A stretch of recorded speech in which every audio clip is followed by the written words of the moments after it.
Hello everyone, কেমন আছো সবাই? আমি সুইটি আবার একটা নতুন ভিডিও নিয়ে তোমাদের কাছে চলে এসেছি।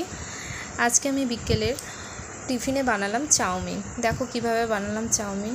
প্রথমে জল গরম করে চাউ সেদ্ধ করে নিলাম, তারপর কড়াইতে তেল দিয়ে তেল গরম হলে আমি পেঁয়াজ এর মধ্যে দিয়ে দিলাম। পেঁয়াজ ভাজা হয়ে যাওয়ার পর আমার বাড়িতে যে সবজি ছিল, আমার বাড়িতে গাজর আর বরবটি ছিল, আমি তাই দিয়েই এই চাউমিনটা বানিয়েছি। পেঁয়াজ ভাজা হয়ে যাওয়ার পর আমি এক এক করে সবজিগুলো দিয়ে দিলাম। সবজি ভাজা হয়ে যাওয়ার পরে আমি এক এক করে সব মশলা দিয়ে দেব। এর মধ্যে আমি অ্যাড করেছি নুন, একটু হলুদ।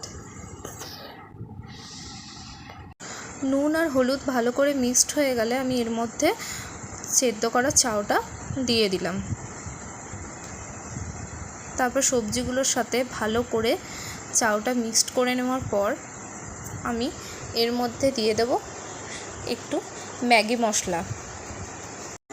ম্যাগি মশলা ভালো করে চাউমিনের সাথে মিক্সড হয়ে গেলেই আমার চাউমিন রেডি।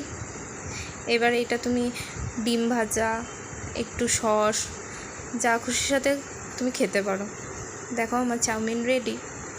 আমার ভিডিওটা কেমন লাগলো জানিও সবাই। আবার একটা নতুন ভিডিও নিয়ে ফিরে আসবো। টাটা।